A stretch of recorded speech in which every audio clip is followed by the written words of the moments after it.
are so excited. I know we're so excited to talk about insurance, Yes. but I know we're so excited. Okay, so hey, Operation Sexy Body, you guys, YouTube has let you know that I am live. So you guys are coming in. You may be getting your lunch. You may be on your way to doing whatever you need to do, but it is 12 o'clock. We are going to get started because we want to be respectful of your time. I am Lynnette Williams, aka Operation Sexy Body. I am a women empowerment coach, and basically my job, my whole job, is to help women lead fulfilling and healthy lives. And I use fitness as my therapy. And sometimes I talk to people to bring the people together to help our community just be better and know better. And so today I'm so excited to meet my new BFF, Nicole Jackson. She is Mrs. Insurance. And okay, let me tell y'all how I met Nicole. Okay, so Nicole and I started talking about fitness like years ago. And it's always been a hey girl, how do you get up so early? I'm like, hey Mhm. girl, you gotta do it. You're like, hey girl, you right. And so it literally was like years of that. And then we started Mhm. talking about hair. Like, oh my God, what products do you use? And la la la la Yes. la. And so when I posted about insurance, she was like, oh, well, I've been in insurance for over 20 years. And I'm like, oh my God, please talk to me. She was like, yeah, no problem. So everybody say hey to Nicole. Hello, everyone. I'm so happy to have you. Nicole, please introduce yourself to the people and then we'll jump right in, whatever you want to say. Well, hello, everyone. Thank you, first of all, for joining us on your lunch breaks. I work full time too, so I know how precious these lunch breaks are. And I have been in the insurance industry for a little over 20 years, have a background in benefits, dealing with complicated claims issues, legislation, all of the fun stuff that comes with insurance. I've been doing it for a little while. Awesome. Awesome. Okay. So, for those of you all who got a little tail end of why we're having this conversation, I've had insurance forever. And specifically in the last like maybe 4 years, we've been in the marketplace. So, it's a place for people who have small companies or who need more individualized pricing and can't afford the big ticket items with the major companies like Blue Cross Blue Shield, et cetera, et cetera. And so my family and I are in the marketplace. And so this year, so every year we have to change because prices change, legislations change that Mhm. Nicole will speak to later. And this year we have Anthem Pathway, which is the plan. And a lot of you all have that plan. Unbeknownst to me, it's an HMO. Now, Mhm. we do have a broker, and this program was recommended by our broker simply because all of our providers were in network and the Mhm. price fit our budget. So I'm like, win-win. We've never had a problem. Go to the doctor on last Friday. Thursday afternoon, they email me and say, hey, although your insurance says that we are in network, we no longer accept your insurance. And so you're going to have to pay $140 as a self-pay client. The labs are separate, which estimated to be $160. That does not Ooh. include your pap smear. How much is a pap smear? I don't know. They bill you the pap smear people. I'm like, you don't know that? So going from not having to pay anything out of pocket to all of a Mhm. sudden an estimated $300 plus bill hours before Mhm. I'm supposed to go to my annual visit. And I love my doctor. So I wasn't willing to just be Mhm. like, oh, I'll just book somebody else because everybody can't give you a pap smear, right? So I'm like, what do I do? And so hence a lot of you all are like, I'm in the same boat. You know, I've gone to my appointments and then I've gotten, one lady said that she's gotten a $400 bill Mhm. after she got home, and it's just crazy. So Nicole, does this happen? Like, are we anomalies? Or is this very common? Like, what is the story about that? Yeah. Unfortunately, this does happen. This does happen, and there are several reasons as to why. And listening to you, I am kind of in a similar situation myself, even though I'm supposedly the expert here. So it absolutely does happen. The first thing is, you verified that your provider was in network. Do they take your plan? So a provider can be contracted with your insurance company, but are they accepting your plan? There are different types of plans. You mentioned you have an HMO. There are PPO plans. There's open access plus. There are high deductibles when you're getting to Mm. like the HSAs. So providers, some of them, not all, will say, oh, well, I will accept, folks who have OAP, PPO plans, but I don't want to take HMO, which is also managed care, right? In some cases, HMO plans could be a little bit more work on the provider's end because you may have to get authorization for certain things and more kind of paperwork, phone calls for them. Some, not all. So that could be one issue that's going on. The second is you may have a deductible, which is very, very, very, very common. A deductible is what you have to pay as, the member upfront, and your deductible can vary. I've seen them as low as $200. I've seen some as high as, and I'm talking about for an individual, not even a family, individual, 7,000, 10,000. I mean, it just depends on how the plan is written and, all the state or federal ledge, all of those wonderful things, right? So do you have a deductible? Because if you have not met your deductible, and let's say you go to said doctor, lovely Dr. Brown that you're going to go to, and it's going to be $400. Well, have you met your deductible? No, you haven't met it. So what they're going to do is they're going to submit that claim. That claim is going to process, and the claims adjuster is going to see that you haven't met that $400. So they're not going to pay the insurance part. So depends getting on how your plan is. If you're just supposed to pay a copay, do you have a co-insurance? Kind of varies. They're not going to pay their part because you still have your deductible. So they're going to process the claim and they're going to basically say, okay, well, the member responsibility is $400 because you have not hit your deductible. Another thing that is absolutely possible, and I've seen this many of times, I personally have had it happen to me, the claim didn't process correctly. Sometimes this happens. Insurance companies make mistakes. Providers make mistakes when they submit the claim because the insurance is only going to process what has been submitted. Sometimes mistakes happen. So I know it's very frustrating. And I'm actually real live dealing with this for myself personally because I just got a $230 bill for going to urgent care. I was sick last week. Um, but you have to look at your explanation of benefits. That is, it's also called an EOB.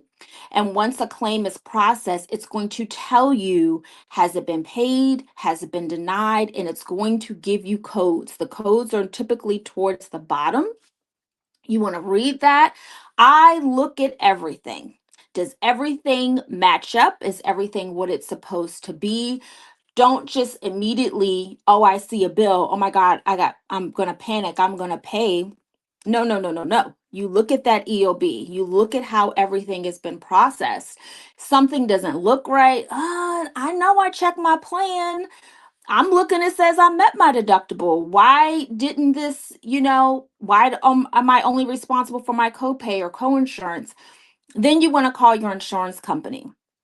Hey, I just got a bill from my provider. My understanding was that I met my deductible. Can you help me understand what's going on here? They're going to pull up that claim. They're going to look at everything and advise you from there. A lot of times it's very simple. Like if there's a mistake, honestly, the insurance company, I'm going to say most, okay, those that I am familiar with, just want to reprocess it, get these people their money, and have you be able to move on. So look Yeah. at EOB, contact your insurance company, go from there. You bring up a really good point. So would you say that it's a best practice no matter how low your bill is or even if it's Mhm. zero to look at the Oh, explanation of yes. benefit? Okay. Yes, absolutely. Absolutely. I and I've always done this, partially Hmm. because of the industry that I am, but I'm very much like, I'm not trying to pay more and if somebody owed me a penny, I want it. That's just kind of how I roll. Absolutely. So Yeah. I absolutely look at my EOBs. Right. You look at those things. I have an app on my phone for my insurance provider. So as soon as claims hit and as soon as they're processed, I'm notified. And it tells me right away. So I can go in there and I can look at it. And you don't have to be an expert to be Hmm. able to look at this stuff. Now, some of the codes you may not understand. That's more provider insurance language there. They're called CPT codes, right? Just how what was used for billing. But it will break down what was submitted and what the denial reason was. So yes, you want to be making sure you're looking at that. Wow. Okay. That is a takeaway for me because the only time I look at explanation of benefits is when something gets denied. If Mm-hmm. something is like low, like 20, $30, or I'm like, okay, whatever. I don't even feel like it, but I need to feel Right. like it. Okay. I need to feel like it Right. every time. Okay. Absolutely. Okay. Okay. That is great. Now, I want to get into because you mentioned it, so we'll just go there. You mentioned Mm-hmm. like CPT codes and things like that. So, in my Mm-hmm. instance and in other people's instances, I had to be I was considered self-pay, like I didn't have insurance. And Right. the person at the front desk was like, sometimes it's cheaper to not have Yeah. insurance.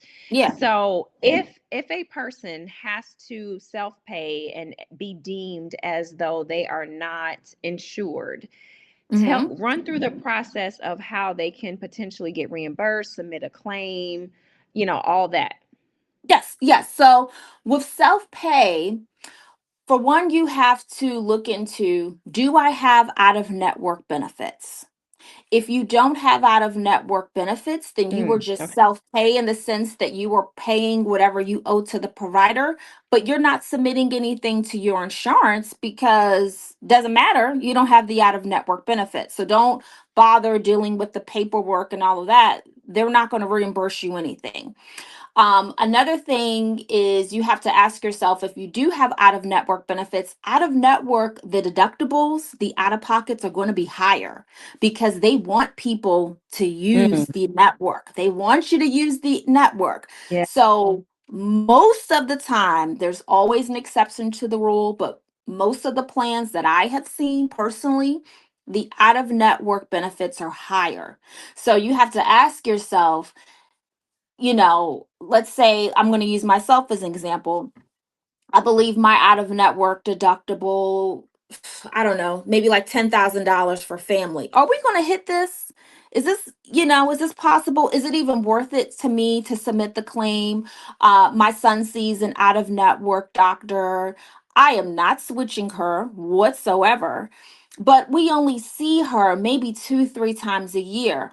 I'm paying $200 every time we see her. Does it make sense for me to submit the claim? I'm not seeing her that often, and your deductibles and your out of pocket maxes renew every calendar or contract year, depending upon your plan. Mm, So that's again, you got to ask yourself, okay, when is it going to renew? How much is, what's the cap that I have to hit? And if you're saying, listen, my out of network deductible is reasonable, I do think I can hit it. I want to submit the claim because I want to get something back. I feel you. I'm with you. First thing that you need to do is there's certain information that you're going to need from the provider. A lot of the times they will just give it to you with no problem. It's called a super bill. The super bill is going to have their name, it's going to have their address, it's going to have their tax ID number, it's going to have billing codes, it's going to have the diagnosis code. These are all things that you will need when you are submitting the claim yourself. Okay. You also want to show proof that you've paid. So make sure you receive those receipts. You have that information. You contact your insurance company. Hey, I need to submit a claim. What's the process? Each company kind of has a little bit of a different process, but I'm going to say 80-90% of it is the same. Now, they with the form they have you fill out, where they have you submit the claim is going to vary. Some insurance companies like mine, which thank you Jesus, I can just submit it online. It's very easy. My previous insurance company, I had to fill out this long form. I had to mail it. If I made one little mistake, which is possible, I forgot to sign the form. I was rushing, just trying to get them out to, the mail. Well, what did they do? They kicked it back. So now I got to wait even longer. You got to figure out what the process is for your company and then follow that and then wait to, get that reimbursement check or have that claim counted towards your deductible. And then once you've hit it, then you'll start getting reimbursed based on what your plan pays out. Okay. So this is, guys, I mean, you guys are saying and hearing this real time just like I am, and we are also grateful for the behind the scenes information because when you and I were talking offline, I'm Mhm. like, whose brain thinks like this? Like, I would never know because a receipt to me is a Right. receipt, but I need a super Right. bill because there is Yeah. information on that super bill that I'm not going to get on a receipt. Language Right. matters. What you ask for matters. Right. Yeah. Okay. So when we are, let's go down the route of submitting a claim. Mm-hmm. We may or may not have out of network benefits. The claim Right. gets denied. Right. What route do we have as consumers? Like, should we just accept it? Or is there a, I know it kind of, I guess, depends on like the carrier, but is there like a Mm-hmm. standard way or, do you know what I'm asking? Yes, I absolutely know what you're asking. Do you have to accept it, or what are your options? And me personally, um, depending upon the situation, I will not accept that. And I'll give an example. About 2 years ago, my son had to see a doctor. I knew the doctor was out of network. I was unable to find anyone in network that did the service that this doctor provided, and it needed to be done. So when you were seeing someone out of network, they kind of make the rules. A lot of them want their money up front. They will get you what you need to take care of the insurance, but they're out of network because they don't want to deal with insurance. They don't want to call them. They ain't trying to be chasing no money. They want their money up front, and then you do that. So I had to pay $3,500 up front. Okay. And because I'm such an amazing, loving mom, of course I did it because it's for my baby. But that's a lot of money. Okay. That's a lot of money up front that I had to pay. Yeah. So Yeah. I paid my money.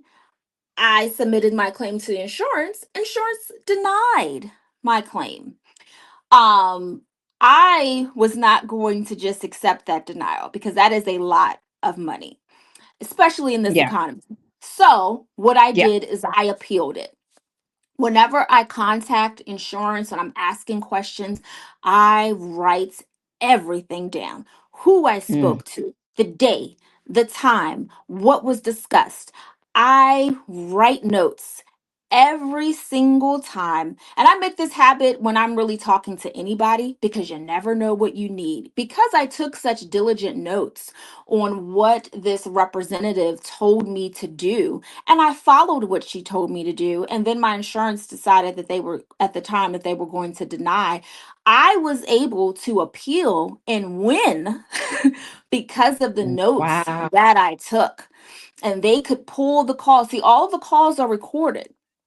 They could pull the calls and they could say, okay, well, Mrs. Jackson was just doing what was advised. We're going to go ahead and not only process this claim, we're going to process it in network. So I pretty much got back, let's say I paid 35. I think I got back like 34. I was fine with Wow. that. I was Yeah. fine with that. Now, Yeah. I do want to say this is not a quick process. It took Yeah. me from the time the service was provided until I got my money, maybe 5 to 6 months. This was not something that was quick. Okay. What? What? For one, I had to wait for, there was certain information I needed from the provider. I think like the first time I tried to submit something, they kicked it back. Okay, why are you kicking it back? I just didn't let it go. I just didn't let it go again. $3,500. I wasn't gonna That's let a that lot of go. money. That is a lot of money, but they're out of network and they can do what they want. And that is why it is really important to understand, if you are choosing to see an out of network provider, what that entails. Out of network providers can also do something called balance billing. So, what that means is, let's say you have verified, okay, this person is out of network. I have out of network benefits. This is who I'm choosing to see. Okay. And let's say the claim is $100 and your insurance is like, okay, we only going to pay 50. The out of network provider can then turn around and bill you for the difference because they want all of their money, not just some of it. Out of network providers can do that. In network contracted providers cannot. So it is definitely cheaper and you have more protection by going in network. But depending upon your situation, that may not be an option. Like I was saying with my son, the Right. network was not an option for us. We had to go out of network, and I would do it again. But I understood that not only was I going to have to pay up front, but I was going to have to be the one doing the behind the scenes, doing the fighting. She was not going to do any of that. Now, she absolutely worked with me and gave me all the documentation that I needed. Yeah. But she's like, no, I ain't calling nobody. I, no, girl. You do that. You do that.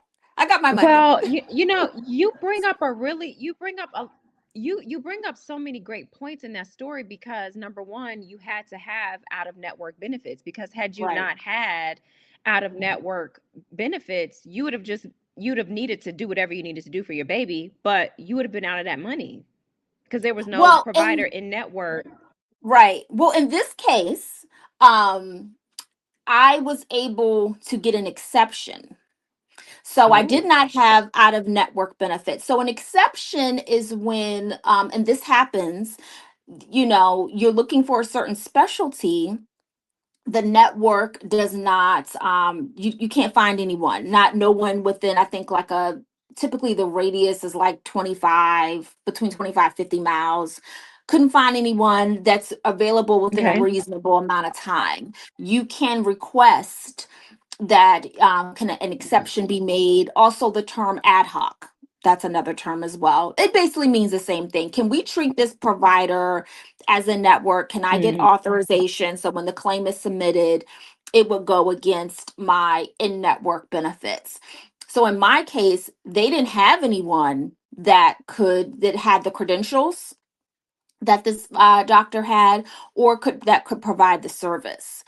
So, yes, I, based off my notes, I was able to get them to, not only reprocess the claim, but reprocess it in network and grant me that one time exception. They was real clear. Okay. This is a one time thing.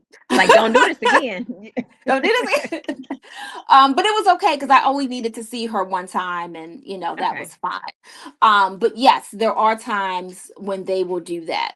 When they will do that. So, when you get an exception, if you get it approved, you need to be clear on when it started, and then when does the approval end.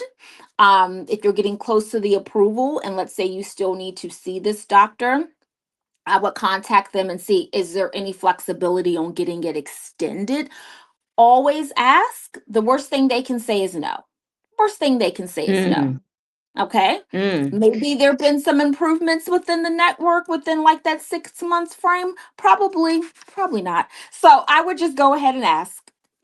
I would ask because all they Okay, can say is okay. no. So I'm glad you made that clarification. I'm glad you right. Yeah, all they can say is no.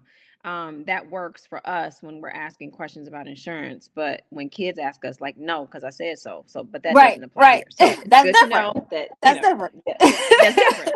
Another That's different. conversation, another Right. time. Okay, so you bring up another good point. When we are looking for insurance, because all of us are going to have Hmm. to change insurance at some point, what Hmm. would you say are the best? Because I never thought, I mean, again, like when you don't have any problems, you don't think of problems. So now that I Right. have problems, I'm thinking of all the problems. So Right. in Right. looking for new coverage, do Hmm. I want, I clearly I do not want an HMO. I am very clear about that. But do I want out of network benefits? I know Hmm. we had a conversation about you said something, I wrote it down so I could go back to it. Does oh my chicken scratch. You were talking, this is like when we first started talking today, we were like, you said something like, oh, okay, well, my insurance says that you're in network, but you have to ask your provider, are you in contract with this particular plan? Because that's Right. The different plan. being Right. in Yes. network, because we have to choose our insurance the year before. So they could Right. be in network and take the plan, and then all of a sudden, Right. so we don't have any protection. So how should we go about choosing a plan? Right. Well, right now, I'm going to say, and this is across the board, it's not just your family asking these questions. I'm the same questions with my own Right. family. It's difficult right now. Some of the things that are going on in the industry that are just completely, as a member, just out of our control. One thing, you have to start with what you can afford. What's your budget, right? Then what are your family's needs? How often are you going to the doctor? Do you have situations where someone is seeing a specialist or taking certain medications? What's your family's situation? I am of the mindset that I would rather have something that I don't need and then be in the situation that, oh my God, I need it and I don't have it. Mm-hmm. Um Especially, I feel like when you have kids, and as we are, you know as a member of the 40s club, things are happening. So it's like, right.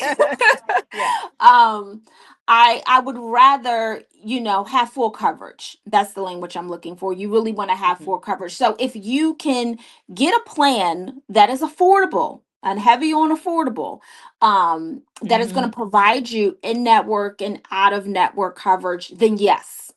Then yes. Um, but not just, you can't just stop there. What are the deductibles like? Because if you have out of network coverage and the deductibles are crazy, then maybe it makes more sense to just stick to an in network only plan. There's nothing wrong with in network only plans. I personally had one for 10 years that I absolutely loved, but their network was so huge that I really didn't Mm-hmm. worry about out of network, because where I live, I didn't have an issue with doctors not being a part of it. Only one time, and it was because this, again, it's always something with the kids. Something with my son where she didn't take anybody's insurance. So it wasn't an issue with like my insurance provider. She just did not take insurance. And you're going to come across that. But I would say for the most part, I never had problems. I never had problems because the Mm-hmm. network was huge. But on the flip side of that, not only was the network huge, we didn't have a deductible, which was absolutely amazing, but it was very, very expensive what we had to pay every single month. So you got to decide like Mm-hmm. what's going to make where's, are you want to pay up front, or you want to pay when you get the bill? Like where's the trade-off going to come? And that's a question that everybody kind of has to answer for themselves. Um, Mm-hmm. but I definitely would look at that, looking at your providers, the network, um What else? The benefits, what benefits you need. I mean, most plans right now, I mean, there's just certain things, they're called essential health benefits, certain things that you kind of have to cover. Some of the legislation from the Affordable Care Act, they're like the preventative care. They're things that the, plans have to cover, like the basics, having a Mhm. PCP, a specialist, things like that. Looking at what your pharmacy benefits are. Pharmacy really doesn't, I feel like sometimes pharmacy is an afterthought until you go to that pharmacist and it's like, what? How much is this? Um, Looking at some of those things and They seeing, say okay, how well, much? right, right. Coupons. Make sure you get your coupons from your manufacturer. A couple times, them coupons done saved us. Cause I was like, we not paying Say that. that again. Manufacturer Yes, coupons. People, manufacturer again, coupons. you don't know this stuff until you're at the Yeah. counter and they tell you it's 100 and something dollars for a medication that Mhm. used to be 10, and you're like, what what? Right. So yeah. Right, right. As I am not above a hookup, a discount, Listen, a coupon. none of it. I'm not above any of that because being an adult is I expensive. feel like all of us now are we are Yeah. all in the same boat. Mm-hmm. It is. Being an Yeah. adult is expensive. Being an adult over 40 is expensive. And then Mm-hmm. being an adult over 40 with kids is With like kids. unreal. So, Oh, yes, these children are yeah, it's expensive. So I mean, just looking at those things and then, okay, well, what's gonna make the most sense for my situation? What's gonna make the most sense for my family? What works for one person, it may not work for you. The HMO plan isn't, doesn't seem to be the best fit for your family. Another family that may be a good fit. So it yeah, just, it depends on what your situation is. The great thing about insurance is that, hey, you're not locked into this plan forever. right. Open enrollment will be here before you know it. So, Yes. or you could say, oh God, I don't love the HMO. I mean, but if the only negative thing is like this provider, if you're only seeing her once a year, then you could say, okay, well, we could deal with this. Maybe I could Hmm. deal with this for another year. There's Yes. no such thing as a perfect plan. I mean, you're going to have an issue with something. It's just like, okay, well, what is like, hey, we just can't deal with this. For me, this doesn't get talked about enough, but customer service is huge. If I Yes. call you, how you answer that phone, I mean, and Yes. just as a whole, how problems are handled, how claims are processed. I don't have 45 days for y'all to wait to process this claim. Those are things that are, I feel like, just as important too as like the benefits. Absolutely. I got a bill 11 months later. And I'm like, I don't Mm, even like what like, well, yeah, did you see this provider on, ma'am? I don't know. It was almost a year right. ago, but their to your point, their claims process can go up to a year before Yeah. they can bill you. And I'm like, and again, since I didn't know you then, and I didn't understand that I should have looked at the explanation of benefits, I just paid it because I'm like, how, I don't even feel like, and I think a lot of Right. times too, and you guys correct us and you guys chime in, like I think there's a lot of fatigue that goes along with insurance because you feel like you Mhm. don't know what you don't know. People don't have time to sit on the phone or to Right. call multiple times and to go back and forth or to wait 5 or 6 months for their money. So Right. it's just like Right. I don't know what to do. So I'm so glad that we have a resource and kind of understand a little bit more about the nuances and Mhm. how we choose a plan, how we go about interacting Mhm. with said plan and our providers. I want to revisit one thing and then I want you to tell Sure. us what you see in the insurance industry that we could potentially look out for. Sure. When you are looking for providers and finding out if our providers are in network, it's not just that Mhm. simple. Can you go into specifically, because we have to pick our plan the year before for the next Mhm. year, should we call each of our favorite in-network providers and say, hey, are you going to take this plan next year? Or because looking online and looking in the provider directory is not Mhm. effective. Right. Well, and I hear that. I hear that. this is what I would recommend doing. Okay. Um, yes, start with your insurance. Start with your insurance on verifying if this individual is contracted, right? Also, because particularly because of your situation, right? So that's mainly what I'm speaking to right now. Um, once you know you have confirmed that, you should on your whoever your insurance is with, they should break it down by your plan. So see if you're seeing any language there. Like I know the insurance provider that I have, it will specifically tell me if this person takes my plan or not. So see if you're seeing anything like that on the directory. Another thing that you can do if you're like, "Ugh, I just been burned too many times by this directory," you can contact your whoever you're going to see. So your doctor, ask them for their tax ID number. The tax ID number is what they're going to use to submit the claim. They will know what a tax ID number is. If they don't know, that's a red flag there. They should know that. Take that tax ID number, contact your insurance company, say, I just want to confirm that this individual is in network. Here's their tax ID number that they will be using for billing. Can you please check your system to tell me that? They have a way to search by tax ID. You can't do that from your lens, but they can do that. They can tell you yay or nay if that person is in network. Sometimes, especially if you have a big practice of doctors, they may bill just under one person. So if you can't find, let's say you're searching under your directory and you can't find your doctor, don't automatically panic. Mm-hmm. Okay. I would call them, especially if it's a big practice, right? Hey, I'm trying to confirm if you guys are in network with my insurance company. How is this going to be billed? Because that's honestly at the end of the day, billing is what it comes down to. Are you seeing Sue, Mary, whoever? What? Mm. How are we billing this? How are you going to bill? Yeah. So sometimes with those large practices, they may everything is billed under one doctor. They bill individual. I mean, it just depends on how that practice is ran. But you can ask that question.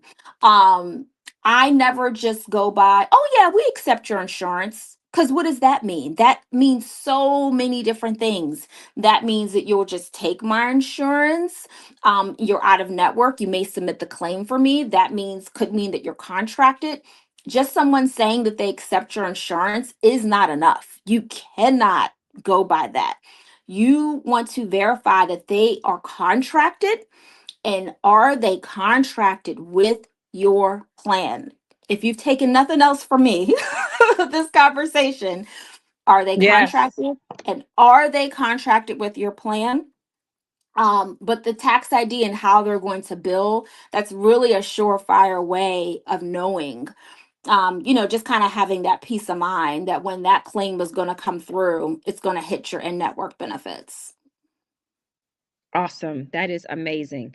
Guys, I don't think that we could have had a better expert. I don't think that we could Mhm. have had a more thorough conversation. And I am very grateful that you have such a level of expertise and insight to something that a lot of us would just never have a reason to delve into any Mhm. deeper than, hey, I'm going to the doctor. Hey, this is my Right. copay. Hey, and then deductible. It's like, well, I'm never going to meet it anyway, so I don't care about that, but you should. Okay? You should care Yeah. about that deductible. You Yeah. should care about that explanation of benefits. You should Hmm. download that app. You should be taking notes when you Yes. talk to the people. So you have, Yes. listen, if this conversation wasn't for nobody else on here, this conversation was for me. And thank God it wasn't a hefty bill, but it was a Yeah. lesson. And I Yes. think that, so that leads me into our last kind of point is, Hmm. what changes are you seeing in the industry, or what you kind of coming down the pipeline that we as Right. consumers should be kind of, like looking out for? Right. Um, as we're all aware, there's a lot going on in the insurance industry, and some of the direction I would say that this administration wants to take. Um, I think that it is possible that premiums may even increase more for next year. So, kind of being prepared for that. Um, it's, and I Okay. know for myself, my plan went up. A lot of us, our plans went up. So I think being prepared, and it's tough because it's like we're already dealing with so much financially, and then the whole insurance piece too. But Yeah. I think if I'm being honest, I think that we are going to see another year, possibly even another 2 years until some things are figured out, of increased premiums. So that may affect, some of the decisions that you're making, the plans that you choose, utilizing your benefits. I think that, we all just have to be a little bit more strategic on how we are using our benefits and looking at your plan, just looking at what because you're purchasing this. You are purchasing this, you are paying for it every single month, Hmm. making sure that you understand what is covered, what is not covered. I mentioned at the beginning of the call, I'm actually dealing with a situation right now. I was sick last week. I thought I was dying, child. I was like, "Whoo, what this baby done brought home to me? Because what is wrong?" And I go to urgent care, okay? Because I'm like, I ain't got Yeah. time to wait for my doctor in an appointment. Like, I ain't got time. Like, I just want to get checked out. Let me know. Am I dying? Am I good? What's up? So I now owe my urgent care $230 because I have a deductible and my urgent care benefit hits my deductible. Now, yes, I knew that. Yes, I knew upfront that my urgent care benefit is going to hit my deductible. I was not 100% on what the costs were going to be because you don't know that until the claim has been submitted. But I got to saying to myself, all that man did was swab my little throat, test me for strep, give me my prescription, and I'm paying $230. Well, had I gone to my primary care, I just would have paid my little $30 copay.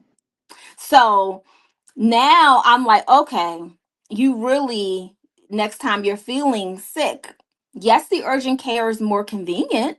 Yes, they got me in and out, but you're paying for that.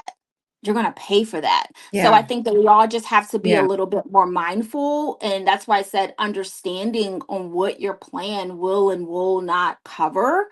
Yeah. Because again, that's an expensive lesson. And I mean, I got to pay it. Yeah. And also, I think looking at your plan, are there any incentives? This does not get talked about a lot. A lot of Hmm. insurance providers have incentives.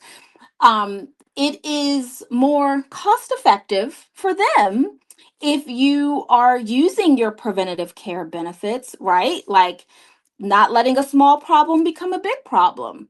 Okay. So they will give you incentives depending upon the company. It can range. I know for myself, I get $100 just for getting a physical. They'll give me another $100 for getting a mammogram. Okay. I get another $100 for getting my teeth clean. And that's just me. My husband also will get $100 for getting a physical. He'll get, do you know what I'm saying? And this is money that we can use, to help pay for copays, pharmacy. They will take that Yeah. money first, whatever is in that little account, before we have to pay anything out of pocket. My previous insurance company, we had a card. So all the money went on the card. So it just, it kind of depends. Each company is a little bit different, but look to see what your incentives are. Just for doing a health assessment, which literally took me 15 minutes, I got $100 for that. It's $100. Okay, Wow. that's gas. Wow. That's one thing of grapes That's in my that's house because my that's a kids. meal. That's money Right. you didn't have. So it could be ten Mm-mm. dollars. Give me, run me my Exactly. I coins, want it. okay? I want Yes, it. yes, yes. That is Yes. that is amazing. Yes. Incentives, like Look at who knew? incentives. Who look at And I incentives think, again. go ahead. I'm sorry.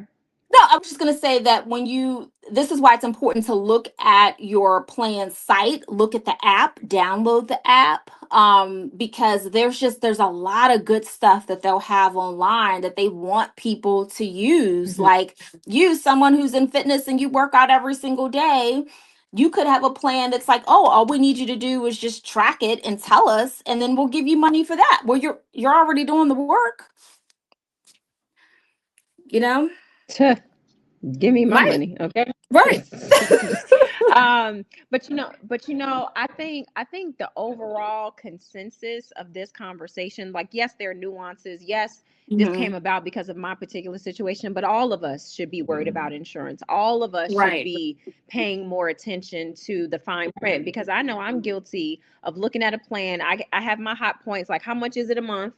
Are Hmm. my providers in network? And now I know that there's specific lingo that I need to be more specific about that. Right. But then Right. it's like, all right, well, that's all I need. That's all I care about. And you can't be like that, No. especially now. Like, you have to be more informed. You have to Right. ask the questions. You have to set aside time to be very clear about what you're signing up for, because Hmm. it's not going to be forever, but it could really mean the difference in you paying a lot of money for something and then Right. not paying a lot of money for something. So, Right. um, yeah. So thank you, Nicole. Now listen, y'all, Nicole is my friend, Mhm. okay? She is not your friend. Y'all are not gonna reach out to her and be like, Lynnette said, Operation Sexy Body, I saw you, da da da. I'm just teasing.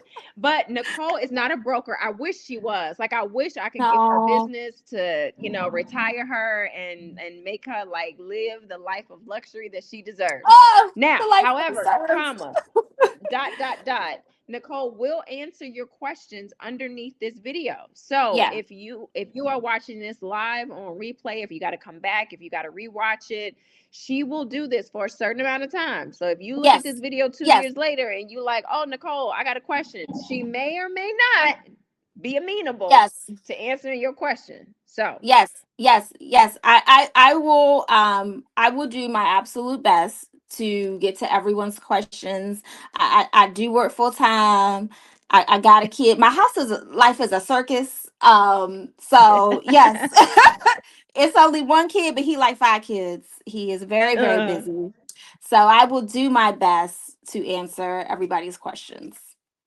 okay. Well, Nicole, we want to say thank you so much for all of your wonderful expertise, and we appreciate you. And y'all, ask your questions, because now is the time. I mean, although Yes. depending on when you watch this, if you're not watching this live, you may be right at the perfect time for open enrollment, or to educate your Right. family, or even to call your insurance and say, hey, listen, I'm in this Hmm. plan for another 6 or 8 months, but I just want to make sure that this is what I'm understanding. Because all of us scroll Hmm. to the bottom, we accept the terms, we just, Right. because it's just too much. So, and we don't know. So, Right. guys, make sure we do our due diligence. Absolutely. Absolutely. Okay. Oh, All right. We're gonna say goodbye to Nicole. I'm gonna wrap you guys up, and we'll be back. Nicole, thank you so much. It was such a pleasure. you're welcome. This was fun, bestie. Yes, it was, Bestie. Love it. All Bye.